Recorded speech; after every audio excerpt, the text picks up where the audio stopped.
Hinihintay natin ang ating attorney Glenn Chong. Ano bang title natin, mga hitad? So magkakaroon tayo ng update patungkol sa Smartmatic, din pag-uusapan natin ang ICC, pag-uusapan natin ang extravagant party ni Sandro, ni Tambaluslos, at NTC, MTRCB, at marami pang iba. Okay? So 500,000 pesos na paraffol sa mga congressman o sa mga House of Representative members, mga kababayan. Okay? So nakakabahala. Okay? Nakakagalit. Kahit Pasko nakakagalit. Okay? So ngayon pag-uusapan natin, mga kababayan, ang kabulukan ng gobyernong ginagalawan nyo dyan sa Pilipinas. Alright? So again, ang pinakauna yung 500,000 pesos na paraffol ni Tambaluslos noong December 11 dyan sa Congress.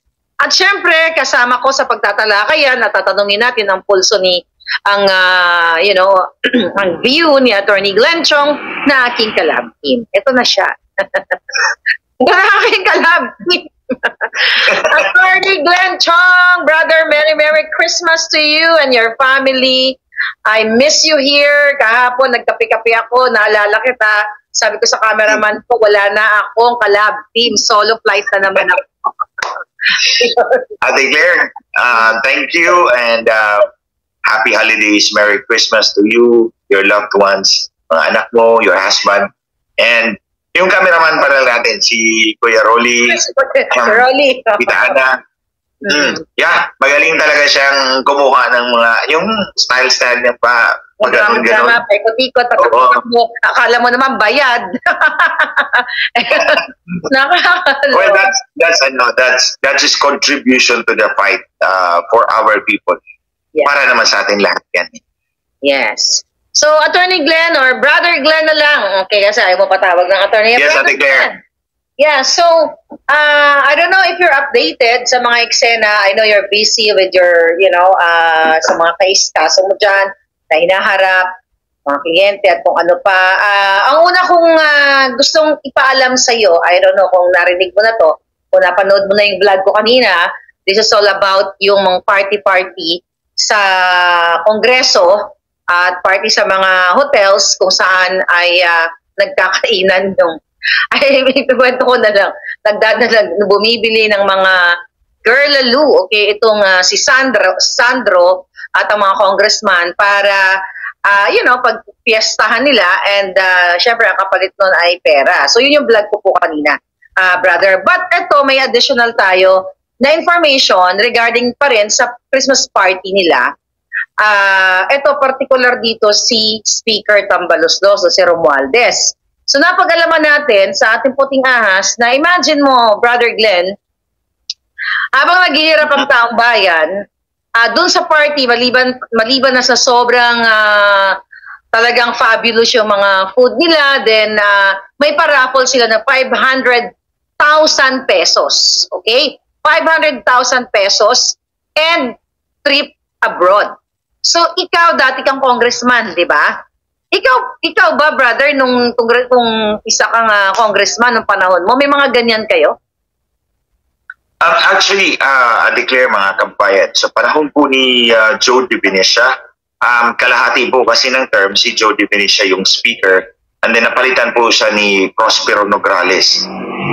In both, itong dalawang speakers na to, wala pong ganong party. I did not recall that we were invited to a party kung saan nagra-raffle ng limpak-limpak na pera at namimigay ng mga babae. Wala pong ganon sa panahon ni Speaker Joe De Venecia and Speaker Prospero Nograles. I think dito lang to sa panahon ni Tambaluslos. Anyway, he's well known as being Tambaluslos. So paalala na lang natin siya as Tambaluslos. And exactly, Tambaluslos nga. For what he's doing. And Go ahead. You know, I declare, mga kababayan,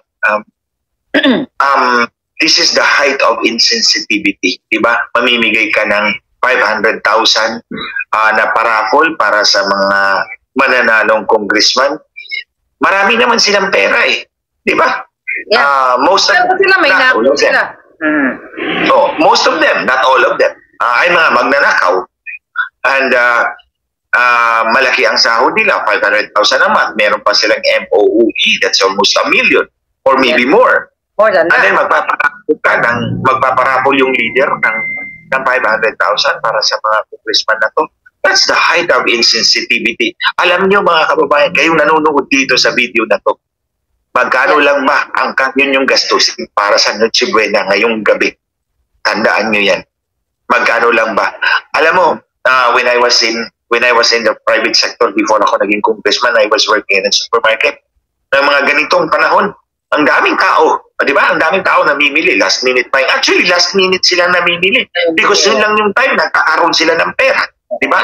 Pag-usapan natin yung estado ng ating bansa, hindi kumpara natin dito sa aksyon ng mga leader ng ating bansa. Siyempre, pinili sila ni Smartmatic, di ba? That's what we are fighting for, na matanggal itong Smartmatic para maging malinis yung eleksyon natin.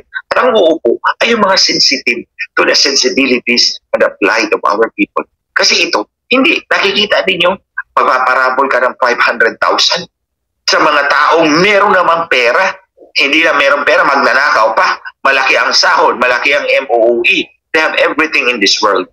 Samantalang ang tao, ang ordinaryong mamamayan, kayo, most of our people, doon na sila namimili at the last minute because doon lang sila nagkakaroon ng pera. At alam niyo ba kung anong binibili nila? I know that because I was there. Yung mga taga-bili, they know that. Nakikita nila ako doon eh. Ang binibili nila, tinapay at spaghetti. Di ba? Yeah. Yun lang yun eh. Yun lang yun. Ang kaya na lang bilhin eh. Yung spaghetti na Del Monte, buti pa kung Del Monte, meron pang Fiesta na brand. Mayroong Fiesta yung mura. Oo. Oh, yung pasta na Fiesta, mura yun. Tapos bibili lang sila ng hotdog or well, of course, makaka-afford. Well, they will choose Pure Foods. Otherwise, they will choose the lower end. Or yung lower sa brand. yeah. Ay, hindi. We're talking about the supermarket pala. At madalas yan, brother, ang binibili pa nila, hindi talaga pure sauce. Minahaluan ng ketchup kasi mas mura yung ketchup, tama? Yeah, totoo yan. Meron yung ketchup, then konting sauce, and then pasta, and then tinapay, yung yung bread. Yeah. Hindi yung pa gardenia yan, ha? Yung tawag na sa atin, tasty bread.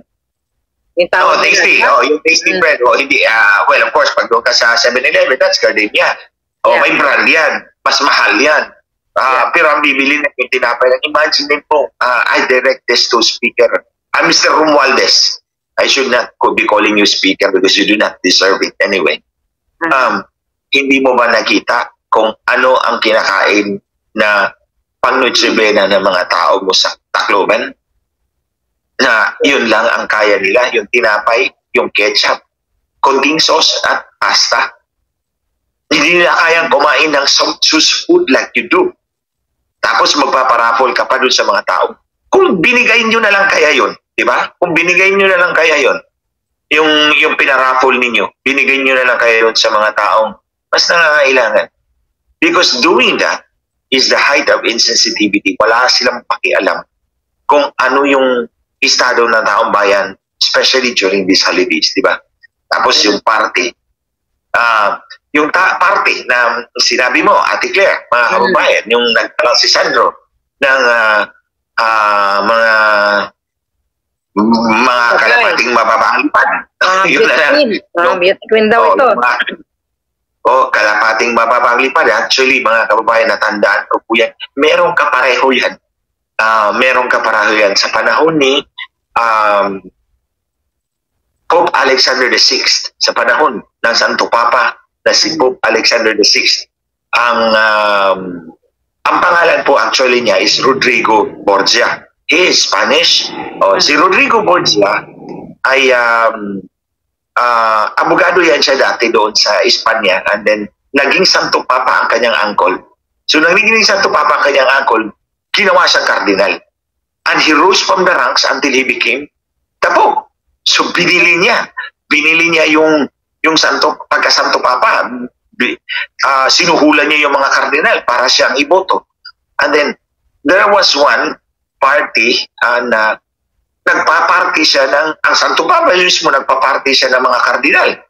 ng mga kardinal doon at nagdala yung kanyang anak ng mga mga babaeng mababa ang lipad. Mga babae at lalaki. Babae at lalaki ito. Halo-halo. So, nag-party sila doon, nagkaroon ng orgy, and it's one for the books. Yan yung And then eventually, sinabi ko kanina doon. Dati ko pa napanood yung vlog ko. Sinabi ko kanina na nag-orgy sila, nagsiswing. But anyway, kaya nga, declare, mga kababayan, natandaan ko yung parallelism. Ng ito, si Rodrigo Borgia, Santo Papa Pope Alexander VI, I think he became Pope in 1490 until 1502. Mga 12 years lang yata siya kung hindi ko malimutan yung dates. 1490 to 1502. So, nung namatay siya, I think malapit na after a few months or years doon sa yung party na yon na naglagay siya ng mga yung mga babaeng bayaran at mga lalaki din. Babae at lalaki yun eh. Catering to the carnal desires of the cardinals. Yeah. So, nung namatay si Pope Alexander VI, marami siyang kalaban. Nag-bloat yung kanyang katawan. So, sana matandaan ito ni Martin Romualdez at Sandro Marcos. Yeah. At the height of their power, they were everything. They control everything, the Papal States. Kung namatay na po si Pope Alexander VI, nag-bloat yung kanyang katawan, hindi na kumasa doon sa kabaong. At mabaho, nirap siya ng carpet, isiniksik doon sa kanyang kabaong at nilibing. But of course, ang kanyang libingan ay nasa loob ng St. Peter's Square. Nakita ko po yun nung pumunta pa ko, dinala ko ni Ate Fatima doon sa loob ng St. Peter's Square. Nakita ko, this Pope. This one is the most colorful popes of all, Rodrigo Borgia, Pope Alexander VI. So nakita ko lang yung parallelism. So we learned again, alam mo yung mga palangga, sabi ko nga sa inyo, pag ang kausap mo ay talagang magaling at matalino at may pagmamahal sa bayan, marami kang matututunan. Kaya we have to surround ourselves sa mga katulad ni Attorney Glenn Chong. Not only that, kasi yung puso niya para talaga sa laban. Nating lahat. Dahil siya yung yung sa Smartmatic na laban natin. Yun nga, brother, kaya nga galit na galit ako kanina, kaya gusto kong gamitin tong wand mo. Kung mga binigay mo sa akin, natagal ako kanina, so parang gusto ko na sila talagang mukhang epektibo actually yung bigay mo. That's the doll. Yeah, the doll. That's the doll, right? The voodoo doll? This is the voodoo doll. Ginagamit ko to. Yeah, vlog ako para, alam ko may power to yung regalo mo. Actually, Ate Claire, pinagmamalaki na sa kapatid ko, yung doktor kong kapatid, umuwi siya rito, magkasama kami, nanay, tatay ko, kasi yung tatay ko birthday December 20, yung nanay ko ang birthday is December 25. So, kasama kami, pinakita doon sa kanya, sabi ko, yan, that one, binigay ko kay Ate Claire yan, regalo ko sa kanya, yan, ginagamit na niya, siguro epektibo, natawa yung kapatid ko. Yeah, epektibo. Ate Claire, ganito, bibigyan pa kita ng isang voodoo doll. Kontakin ko muna yung kaibigan kong archaeologist doon sa Argentina. Baka makakuha pa tayo ng voodoo doll na mas malaki, na mas epektibo. Kasi sabi mo mukhang epektibo yan eh. Gusto ko sana yung voodoo doll na yung butod, yung malaki ang tiyan. Anyway, so, yeah, actually, brother, hindi talagang nakakagalit yung mga kababayan natin, walang pang-Noche Buena, yung iba, kapag na pag-usapan natin, nagtsatsaga lang sa konting spaghetti, may ketchup, konting hotdog, dahil sa talagang talamak na pagnanakaw sa kaba ng bayan. So, yun, ito nga yung 500,000 na paraffol, talagang walang habas sila kung gastusin yung pera natin. So, that's why we're here. Obviously, Ate Claire, mga kababayan, hindi nila pera yan. Kasi kahit pera yan, kung pera nila yan, hindi nila ibibigay yan. Alam mo naman, a person who is greedy will always be greedy. Hindi niya kayang ibigay yung perang galing sa kanya. Kung mamibigay man siya, ninakaw niya yun. O hindi niya pera yun. That's why they can throw it away. Yeah. Brother, nakakatawa lang kasi yung nag-comment. Kasi hindi Oo. ako ng butod dal. Hindi na budodal. Butod dal na. Butod dal na. Ganito. Ate Claire, pagpagawa na lang ako dito sa Sikihor. Marami dyan. Marami akong mga Marami sa Sikihor. Pag-contact ako dito kung saan tayo makakuha ng butod dal na butod dal. Yan, thank you dun sa nag-comment. Dito sa Sikihor. Nabasa ko yun yung comment. Si Grace. Si May Beshi ang nag-una. But anyway, speaking of budodal, yan, sabi ko nga itong wand mo na regalo ay effective yata talaga. Kasi isa sa mga naging kontrobersya, okay, na naging topic ko dito, brother, yung tungkol kay DOJ Remulla. Okay? So the last time, eto bilang ikaw, dati ka namang lingkod bayan, di ba? November 15 pa siya based dun sa pag-check ko sa kanyang Facebook page at sa mga news, si DOJ Bonjing Remulla ay hindi pa nagpapakita hanggang ngayon. So may nakarating sa akin from may puting ahas na siya ay nakaratay sa hospital at yun nga inaratay, you know that, di ba? Inaratay sa Ilonggo kasi o sa Bisaya, pag sinabi mong inaratay, ibig sabihin inaratay ka ng something, parang nadapuan ka ng kung ano man yun. So, until now, hindi pa siya nagpapakita ng proof of life. Mas matagal kaysa kay Kuting. Then, naglabas sila ng statement, I think 4 or 5 days ago, na fake news daw ako. Ang hinihingi ko lang naman, proof of life, sabi ko nga, mag-live siya kahit 3 seconds lang, sasabihin niya lang, fake news ka, Maharlika.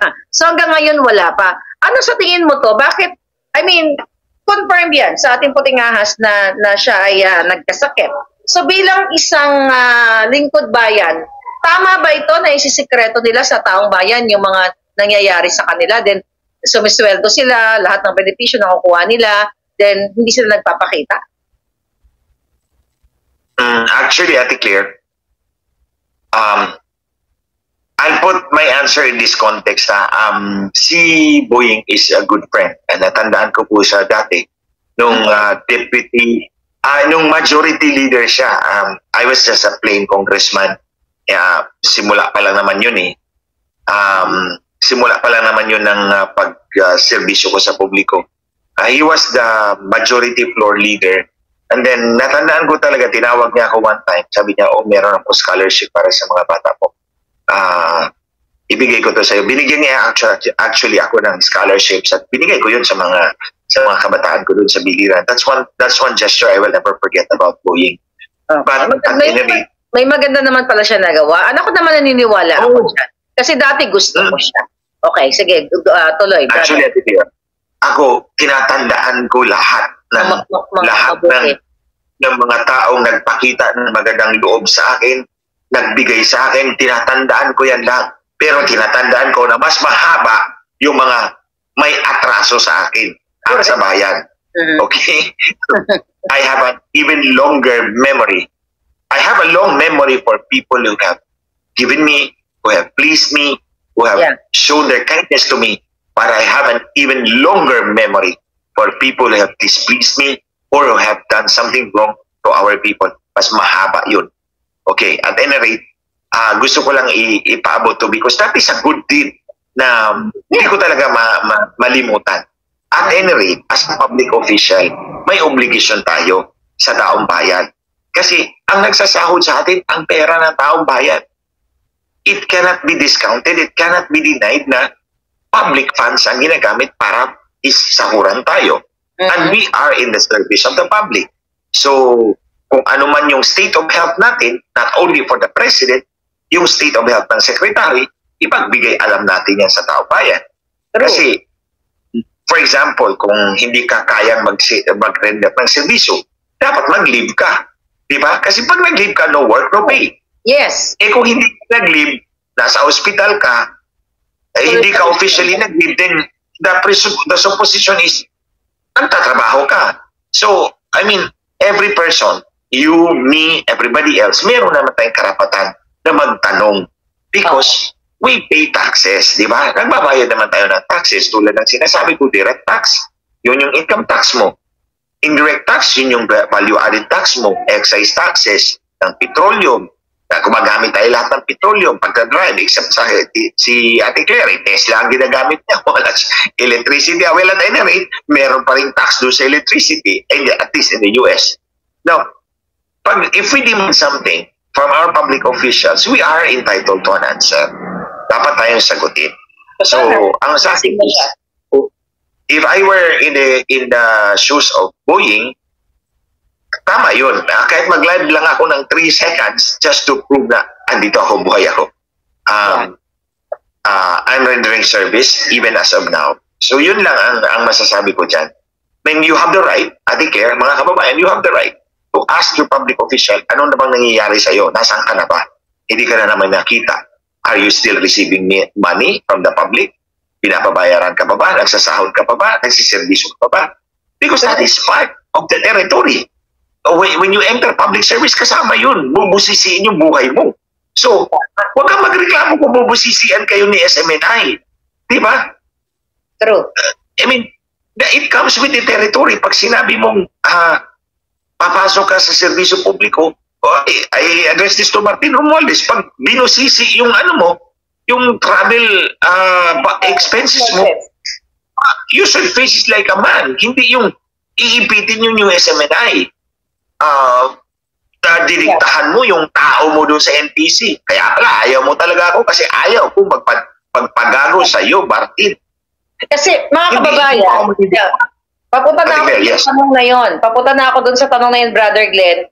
Yun nga, connect yung sa SMNI, di ba? Alam natin lahat dito na sila ay sinuspend ng MTRCB for 14 days and another suspension naman at papakancel pa ka ng prangkisa ng NTC. So sabihin natin sa ating mga kababayan na once ay inoffer kay Attorney Glenn Chong ang NTC. Right, brother? Sabi nga ni, wala naman akong reason na magduda sa sinabi sa akin ni Ivan Oy. Tumawag sa December 9. Umaga yun, alas 8. Kasi sabi ko, natimpuhan ko to Pag-workout ako at that time Pag nag-workout, hindi ako sumasagot ng telepono. Kasi baka ako mahulugan ng dumbbell. Pabali yung liig ko. So, hindi ako nagdadala ng phone. It's just my earphone. Tapos, tumawag siya. Sabi niya, napirmahan na ni Presidente yung appointment mo. NTC Commissioner ka na. Mag-antay ka lang ng announcement.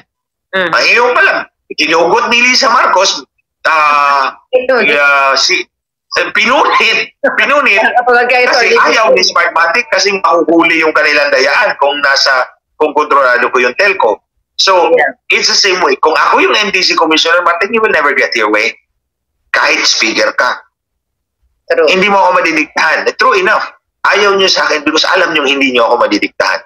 Ayun, didiktahan nyo yung NTC Commissioner na gawin itong ginawa sa SNMI, di ba?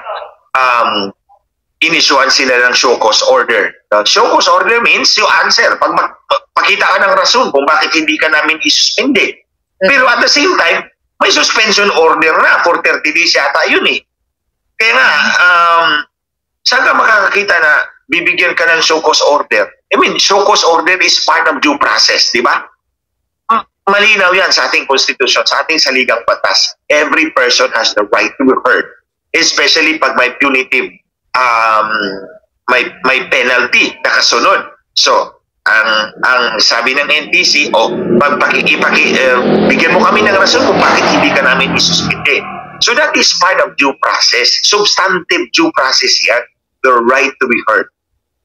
Pero paano mo masasabing binigyan mo ng right to be heard? Sinuspindi mo na for 30 days. Which becomes prior restraint. Unconstitutional yan. Prior restraint of the freedom of speech and expression.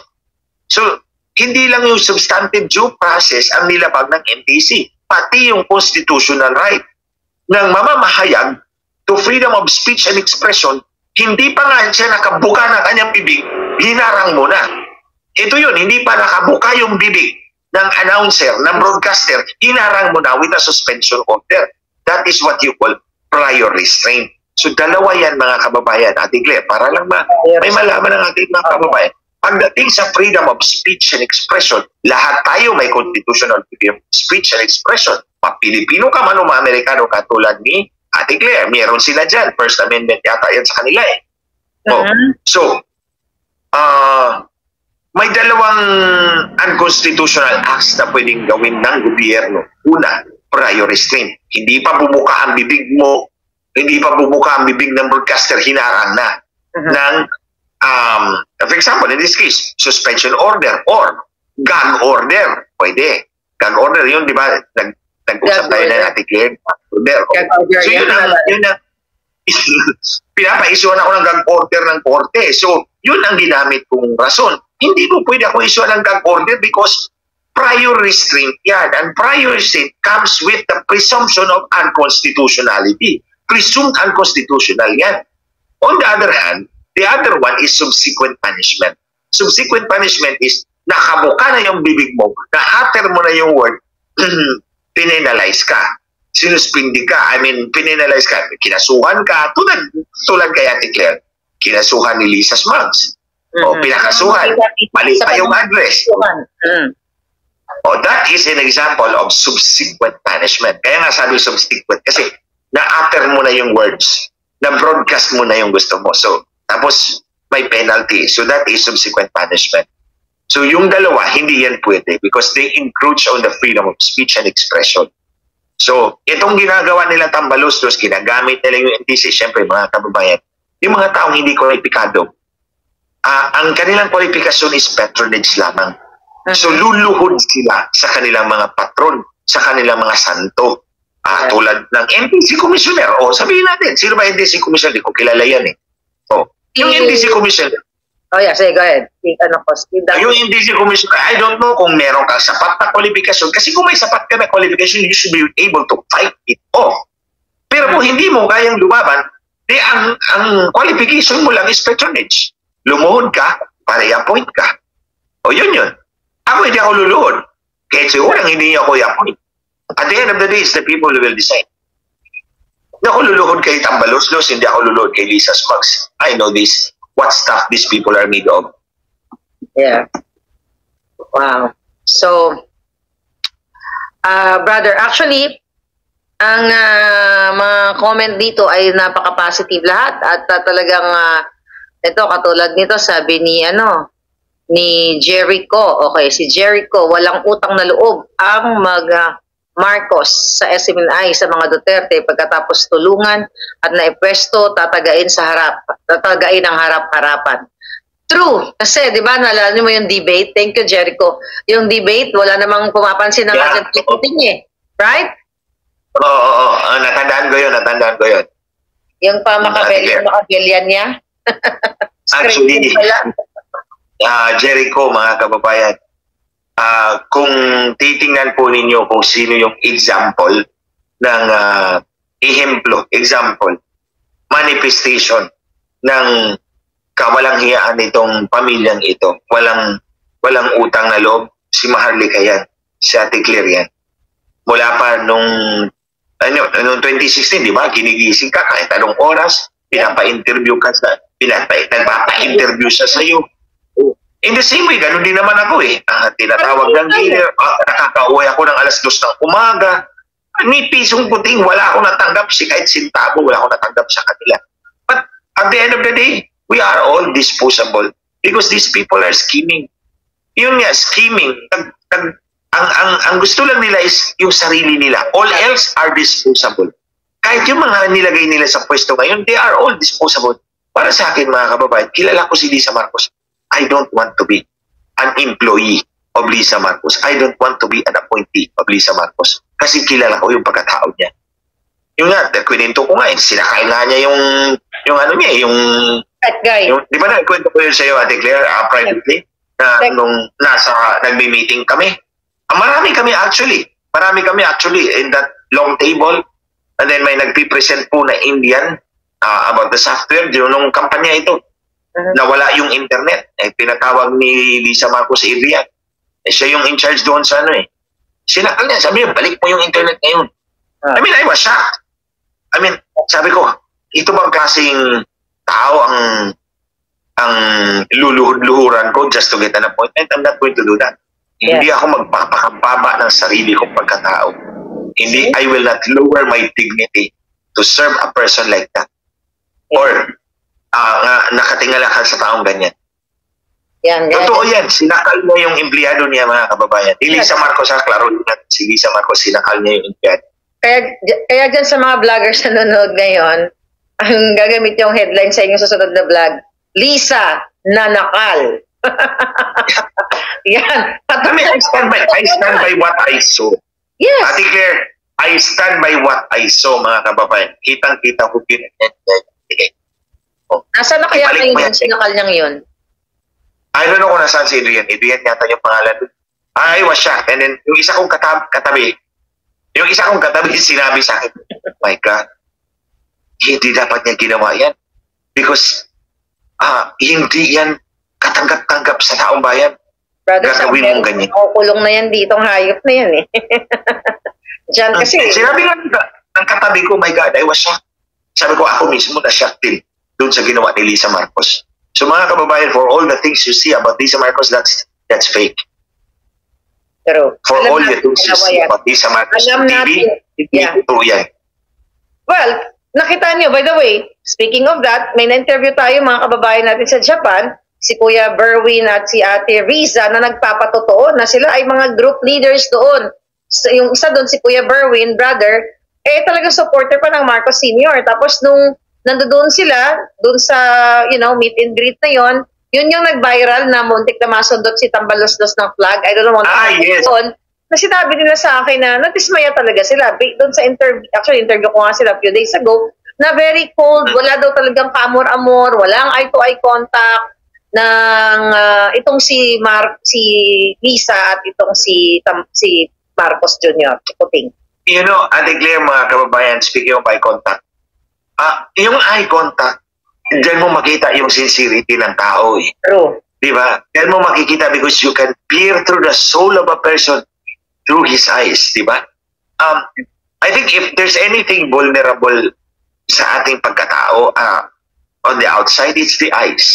Na when you peer through the lens of those eyes, you can peer through the soul of a person. So, pag umiwas yan ng contact sa inyo, that's the most plastic of all. Yun yung pinaka-plastic na tao sa buong mundo. Na ayaw niyang makita mo yung totoong pagkatao niya. Ayaw niyang makita, masilip mo yung totoong pagkatao niya. Because hindi yun tugma sa pinapakita niya on the outside. Yeah. Sa amin sa Ilonggo, sa Bisaya, may kasabihan yan eh. Kapag hindi daw makatingin sa'yo ng diretso yung tao, it's either traitor o sinungaling o yun nga, hindi sincere. So totoo pala, bigla ko lang naalala nung ako'y bata pa yun, ang sabi ng lola ko. Hindi sincere. Yeah, I think it's hindi sincere. Or usually, ganun din naman ang ginagawa ng mga traitor eh. Because they don't want you to see through the deception, di ba? Yung mga traidor. Hindi nila gustong masilip mo yung kanilang panlilin lang. So that's why they will avoid contact. So, next brother. So, nakita mo na ba yung, dito sa budget for 2024 na 5.7 trillion, then isa sa actually kinwestiyon ng isa sa mga si Coco Pimentel yata yun, tungkol dito sa unprogrammed funds. So ano nakikita mo dito sa budget for 2024? Ano yung napakalaki itong mga unprogrammed funds na ito? Sa tingin mo, saan kaya gagamitin to? Actually, kung may nabasa akong comment ng isang budget analyst, declare mga kababayan. And she was flagging, I thought it was a woman. The person was flagging the huge increase ng budget ng House of Representatives at yung Department of Public Works and Highways. So, I think ang increase doon sa budget ng House of Representatives, kung hindi ako nagkamali, is 15 billion pesos. Ano bang paggagastusan ni Martin Romualdez ng additional 15 billion? Kasi budget increase dun eh. Hindi, pang-parapol siguro. Yun na nga, Ate Claire. Mas marami na siyang pang-parapol ngayon. Mas marami na siyang pampayad ng babae at pakaisama pa niya ang lalaki doon sa kanilang orgy. Di ba? So, Kasi, I think ang pinagbasihan ng budget analyst na yun is, ito yung sinubmit na amount using the National Expenditure Program. Yung National Expenditure Program, Ate Claire, mga kababayan, yun yung budget na is drawn up by the DBM. Yun yung budget na drawn up by the DBM. So si DBM ang nag-prepare noon. And then, isasubmit yan sa House of Representatives. Bawat congressman may kopya. Makapal yan.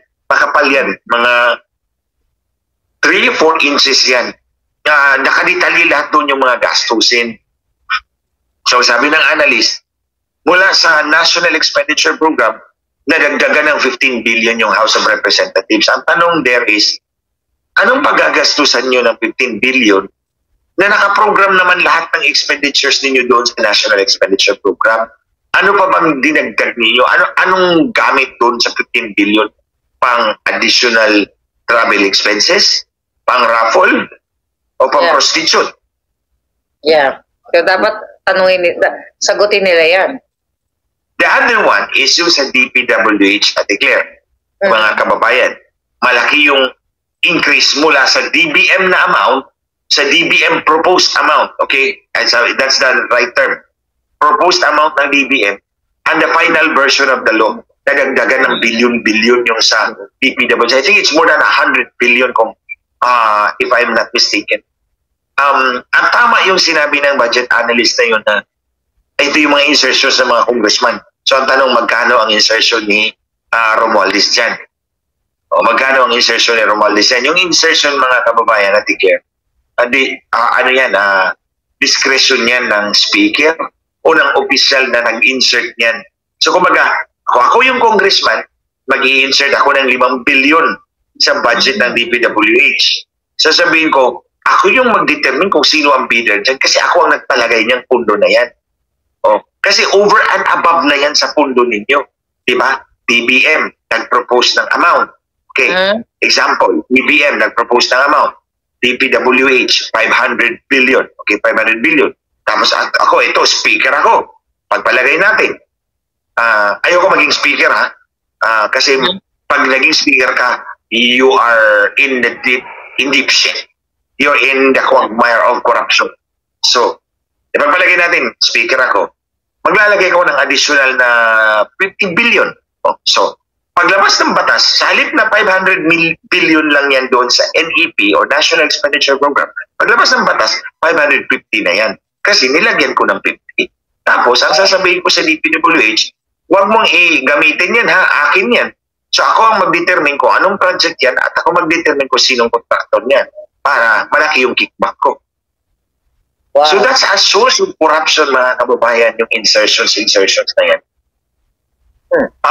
Hindi lang sa DPWH actually, pwede kang mag-insert kasi dati kay Prospero Nograles nakahingi ako ng mobile clinic worth 10 million. Yeah, doon sa insertion.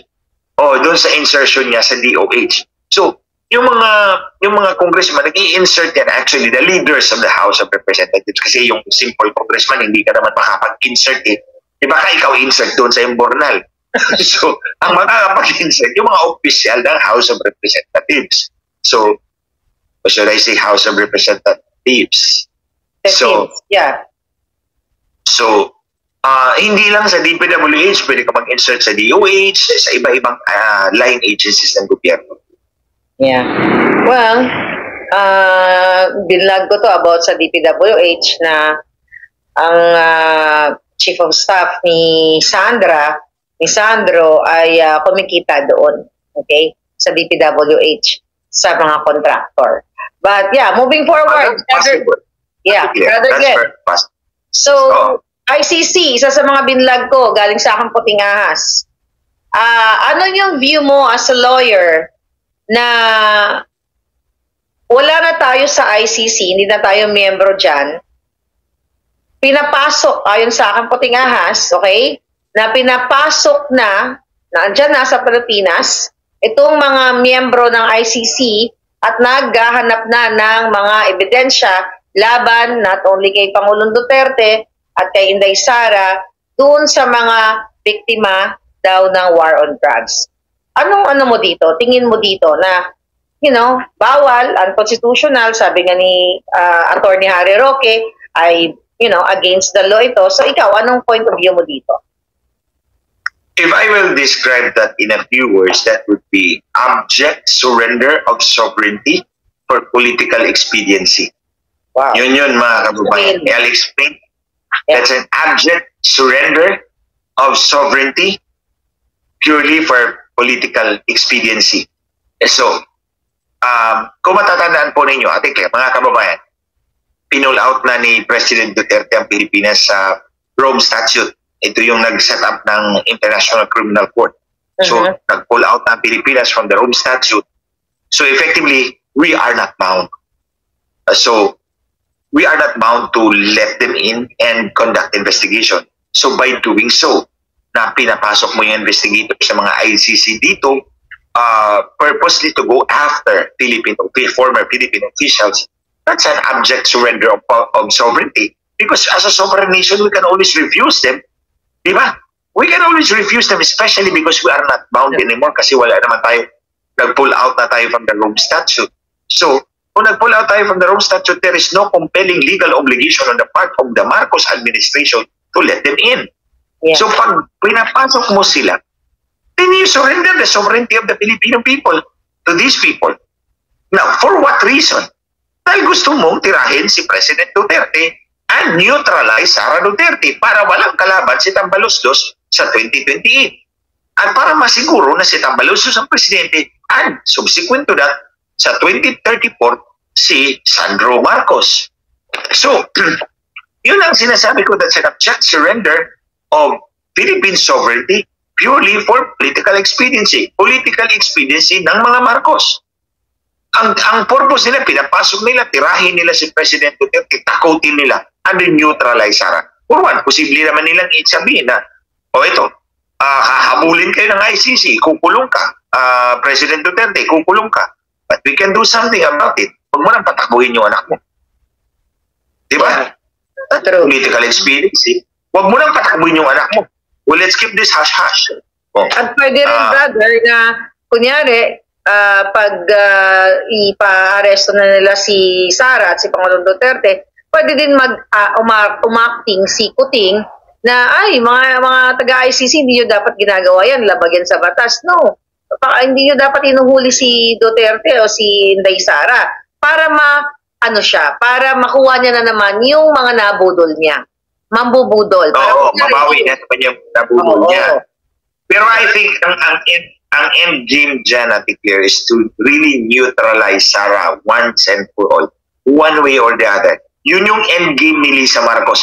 Huwag na nating, mga kababayan, sa inyong mga nakikinig po sa amin ngayon, huwag nyo na i-consider si Marcos Jr. kasi tau-tauhan lang talaga siya ni Lisa Marcos. Si Lisa Marcos ang national problem talaga ngayon.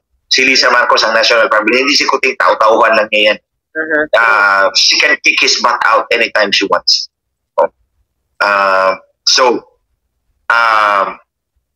Ang gusto talaga ni Lisa Marcos man-neutralize si Sara para walang kalaban si Tambaloslos. Kasi on his own, si Tambaloslos hindi talaga mananalo.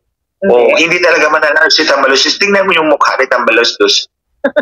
Walang kakari-karisma, walang apil-apil sa taong bayan. He's not presidentiable no matter how much he tries. Di ba, mga kababayan? Tingnan mo, an honest, objective assessment kay Tambaloslos, no chance to become president. No way. It's like a duck trotting his wares out about. Parang nga siyang pato dyan eh. So, hindi mananalo yan. I think, ang ganda mong mag-meme ng pato. That's how he walks. That's how he walks. I know that. Alam mo naman talent ko yan, brother. Gusto mo magbutod-butod ako ngayon. Anyway. So, ang galing mo mag-walk. He walks like a duck.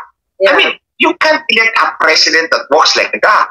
Yeah. Now, on the other hand, mga kababayan, tandaan ito. Tawa yung mga kababayan natin. Totoo naman, asama maglakad ako. Anyway, sige pala, sorry to interrupt nyo. At least masaya tayo kahit na nabubuisit tayo sa mga ito. Yeah. Anyway. You see, mga kababayan, I declare mga kababayan, kung hindi natin wakasan itong pambubudol ng administrasyong ito. Remember, Lisa Marcos will be in power for 18 long years. From 2022, mula sa panahon ng kanyang kuting, yung walang tauhan, Meow! to 2028. To 2028, sa kanyang bagong tauhan na si Tambaloslos, hanggang magpresidente ang kanyang anak until the end in 2040. So she will have 18 long years to reign over this country. Na sakalin tayong lahat, literally, mga kababayan. Yeah. Kaya nga palagi kong sinasabi, the national problem of this country is Lisa Marcos. That's as honest as I can be. Actually, kompleto na sila, brother. Sa 2024, baka malay mo, nasa Manila Zoo na silang lahat kasi merong kuting, merong ahas, merong bato. O nga pala. O nga pala. Ate Claire, mga kababayan, kompleto niya. Pwede mo lang isama yung... Anyway. O nga pala, no? May kuting, may ahas, may pato. Oh, the three protagonists, no, the three main characters in this administration, kuting, ahas, at pato. Pato. Sabi ni Uniwise, buhaya daw. Ay, naku, nakakaloka ito. Anyway, yeah, next year, baka sa Manila Zoo na sila pulutin. Ay, naku, nakakaloka. Tawa ng tawa kasi ng mga kababayan natin. Oh, ngayon lang natin na-characterize yung pagkapato. I know. Dati pa. Anyway. Okay, brother, so, yeah, natanong ko na sa iyo. Ay, Ate Claire, mga kababayan, meron pala. There's a danger. Pag ginawa yan ni Kuting, it is not a sure guarantee that hindi rin siya mahihila papunta sa ICC. Because once you do that, that's a precedent. Kung ipapakulong mo si President Duterte, bibigay mo sa ICC, you set a very bad precedent for this country. It will happen to Marcos Jr. Yeah, and I don't think na mangyayari din kay Pangulong Duterte yan. Kasi, mas ang dami nilang supporter. Yun, bago ko makalimutan, si Uniwise pinaalala sa akin ang pagka-narco list. Alam mo ba, I don't know kung narinig mo na, noong 2017 pala, ay si Marcos Jr., si Kuting, ay isasama sana siya, or hindi siya isasama dahil trip lang. Kasama pala siya sa narco list based doon sa, ayon sa akin puting ahas, doon sa mga itutokhang o yung mga nag-protector ng yung itutokhang, yeah, yung pakikiusapan. Nagmakaawa lang si, nagmanikluhod si Senator Amy na wag isama yung kanyang kapatid. Ano mo doon? Anong tingin mo doon? Well, actually, Ate Claire, it comes to me as new. Ngayon ko lang narinig to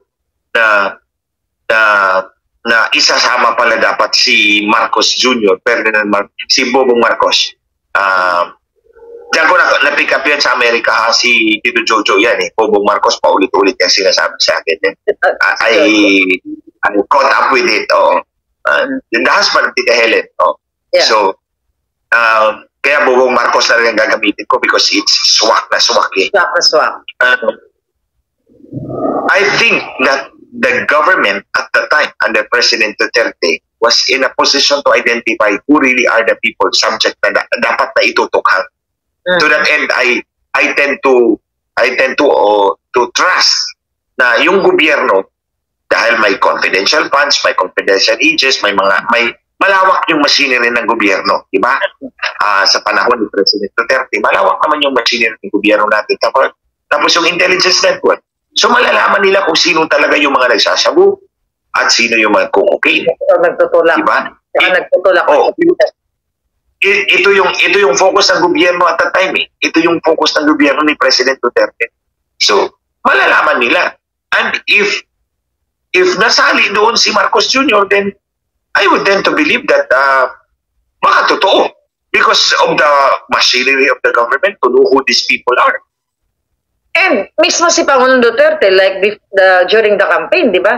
Hindi man niya pinangalanan, pero yung description na sinasabi niyang malinaw na malinaw. And brother, magtataka ka sa panahon ni Kuting, ni wala siyang binabanggit talaga about droga, about polvoron. Ni wala siyang I mean, wala siyang pakialam. Kasi dalawang sona niya, wala talaga siya binanggit about drugs. Ate Claire, birds of the same feather flock together. Yeah. So, hindi niya pwedeng gawin yan sa mga kakusa niya. Kasi baka siya ang ikanta. Makabarod. Ay, nako. So, doon na tayo dadako sa ating pinaka-favorite topic na dalawa. Any update sa Smartmatic, Brother Glenn, itong bidding, ano na nangyari? Actually, Ate Claire, mga kababayan, di ba, napag-usapan na natin to dito, kay Ate Claire, dito sa vlog ni Ate Claire, Miss Marlica, na nagkaroon ng failure of bidding sa COMELEC. So, ang original na schedule nila for the second round of bidding, kasi nag-failure na yung unang bidding, di ba? Nag-fail yung unang bidding. So, nag-schedule sila ng January 4. Uh-huh. Tapos ngayon, nilipat na naman nila yung deadline to January 8 para mas marami daw ang sumali doon sa bidding. Wala na nga sumali doon sa una eh. Isa lang ang sumali, disqualified pa. Ngayon, pupospone na naman nila para marami ang mag-join. Para na-notice ko, may listahan sila ng mga pangalan na sasali.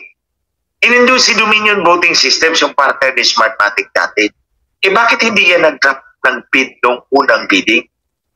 O kung hindi nag-drop ng bid nung unang bidding, bakit biglang mag-drop ng bid ngayon sa second bidding?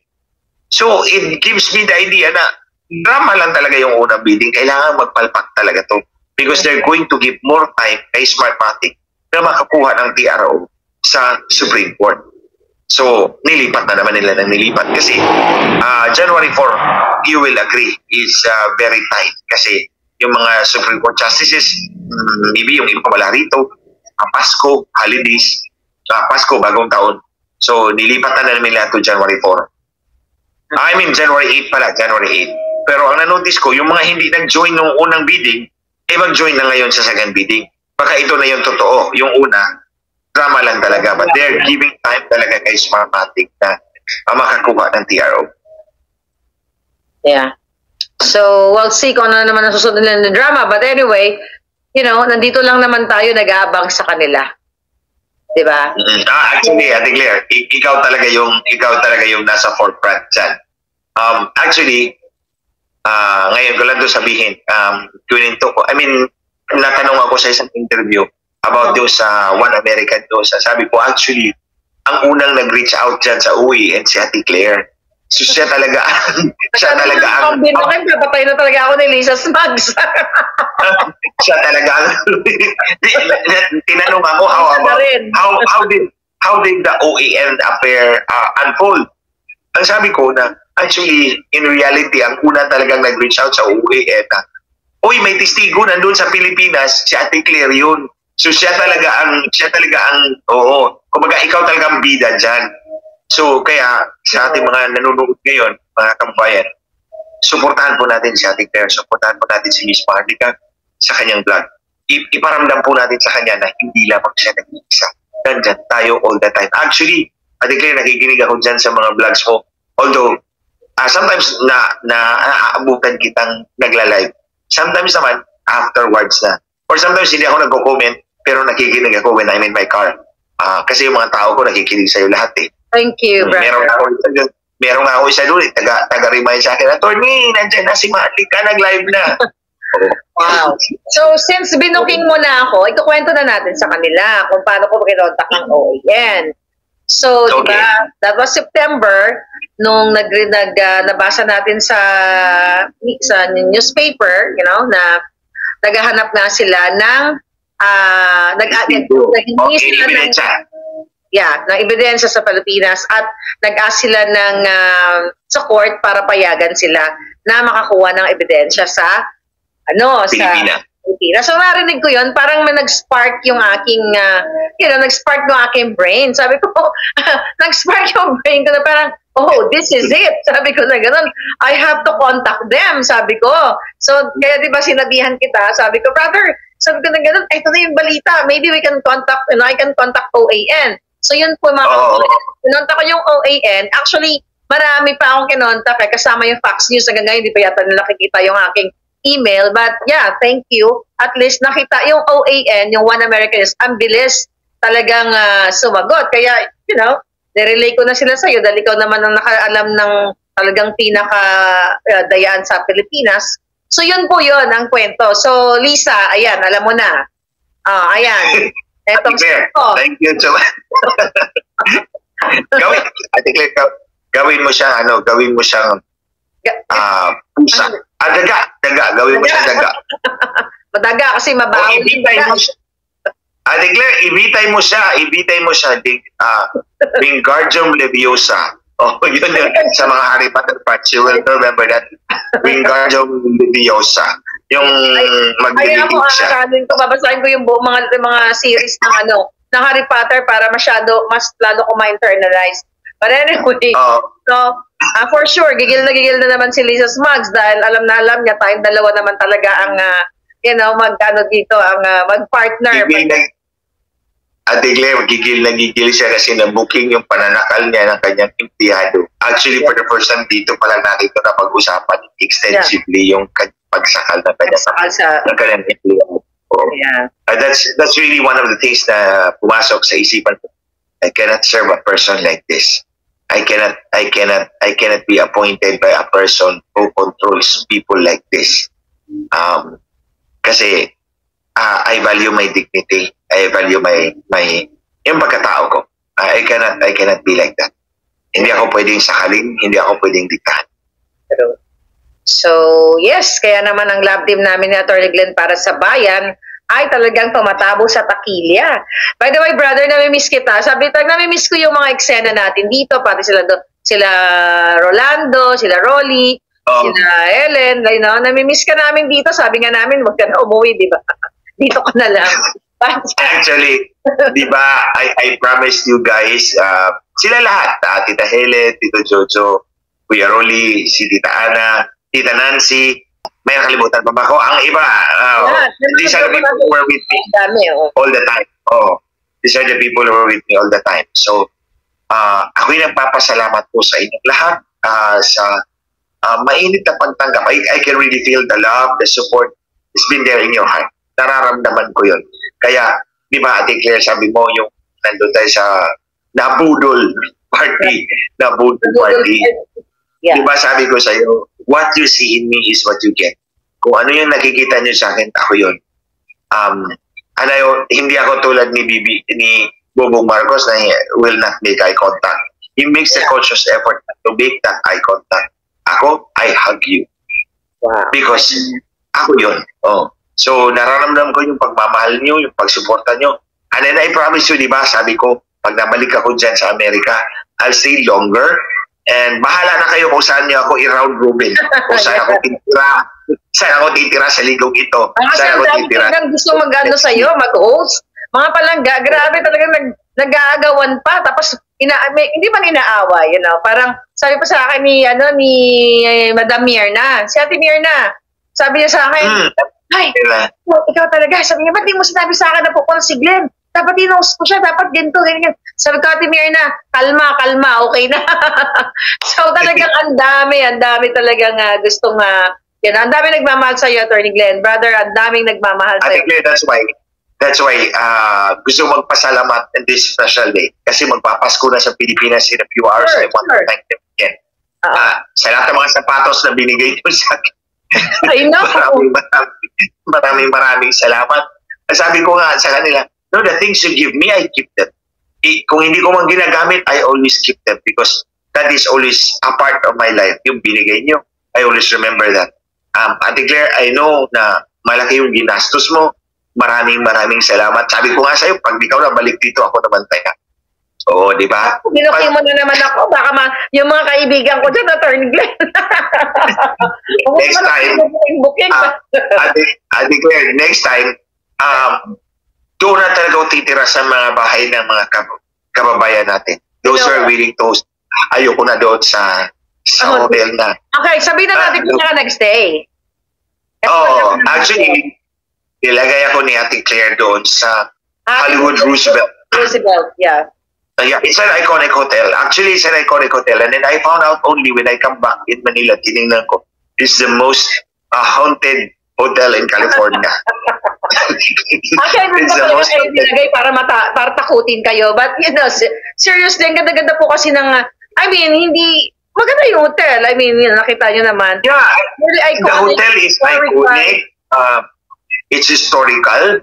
But meron nga rin, natandaan mo yung sinabi ko sa'yo na pagbukas ng elevator, may bata doon sa loob. Haunted talaga. Diba? talaga. Ito, kwento natin dito. Yeah, dito. sige, kwento Alam natin. niyo ba, Diba natandaan nyo na? Kuya Berwin. At Attorney Glenn, si Kuya Berwin ng Japan. Yan yung kinukwento ko sa iyo, talagang nag-organize okay. kay Puting. Andito Yung halos matuhog yung mukha niya. Yung mukha, si Kuya Berwin ng Salarin. Anyway, so yeah, balik tayo dun sa Hotel Roosevelt. Okay? Actually, mga kababayan, doon ako nilagay ni Ate Claire, and then, well, of course, I'm very thankful kasi paglabas mo, Walk of Fame. Bongga. Walk of Fame. Tapos, bonggang-bongga. Doon sa dulo, nandun yung Dolby Theater. I know those things. At then, marami siyang doon. Museum, actually. Maraming museum doon. You know, the Hollywood type of museum. Not the cultural museum. Si Tita Helen, dinala ko doon sa cultural museum, of course. Tapos, nung nag-live kami ni Ate Claire ng gabi, sa Amerika yun, alas 11 ng gabi yun, di ba Ate Claire? Yeah. Alas 11, pero dito, I think is 7 o'clock in the morning. 7 o'clock sa Pilipinas yun, 11 ng gabi doon sa Pilipinas. Tas hinatid namin si Ate Claire pababa ng hotel. Nandun tayo sa parking lot, di ba? Malamig. Tas umuwi na kayo. Pagbalik namin ni Mike, pagpindot ko ng elevator, pagbukas, may bata doon sa loob. May bata na doon sa loob na 7 years old. May dala-dala pa siyang laruan yata yun eh. Laruan. So, hindi naman siya mukhang Chucky, pero doon siya sa isang corner. Nandun siya sa isang corner. And then sabi ko, then this guy must have been inside the elevator all along. Hindi, tsaka dapat sa Amerika, hindi pinapabayaan ng bata ng mga 6 ganong oras. Oo nga. Ang naisip ko, tapos pagpasok namin ni Mike, pinindot ko yung 6th floor kasi nasa 6th floor kami, tapos tinap ko yung card. Tapos biglang siyang pinindot agad niya yung 7. Pinindot agad niya yung 7. Sabi ko, hey, wait a minute. Where's your card? Tapos gumaganon siya. Tapos, where's your card? Because our card is only up to the 6th floor. You're punching 7th floor. You can't go up there without your card. Where's your card? Tapos doon na sinabi niya, I don't have a card. Tapos, ginanyan ko yung ulo kasi akala ko baka multo. Ginanyan ko yung ulo. Paglabas namin, sabi ni Mike, tao ba? Paglabas namin, sabi niya, kasi naiwan yung bata doon sa loob eh. Kasi we were already very sleepy. Yeah, paglabas, sabi ko, lumingon si Mike, sabi, tao ba? Sabi ko, solid naman kasi ginanyan ko yung ulo. Solid naman. Pero marami na talaga mga stories doon eh, na gano'n. Actually, sinadya ko talaga yun eh, para ma-experience yun. No, joke lang. Ate Claire, you know what? Di ba kung makita niyo yung interview na yun, may malaking chair na doon umupo si Ate Claire? Doon umupo si Ate Claire, tapos dito ako sa gilid, di ba ako natandaan niyo yun? May malaking chair doon siya umupo. Yung chair na yun, directly facing my bed. Hindi mawala-wala sa isipan ko yung bata. Alam mo, kinuha ko yung luggage ni Mike, nilagay ko doon sa chair, pinuno ko, sabi ko, wala ka nang maupuan dyan para makatulog. Yeah. Kasi every time I look, natatandaan ko yung mukha ng bata. Tapos, mga 2 days later, gabi na din yun. Pagpasok namin ni Mike, yung elevator, the same elevator, kinaber yung glass wall from floor to ceiling. Kasi, di ba, 3 sides nun, glass lahat yun eh. Yeah. Tapos pagpasok namin, bakit may cover na yung glass? Pero tinanong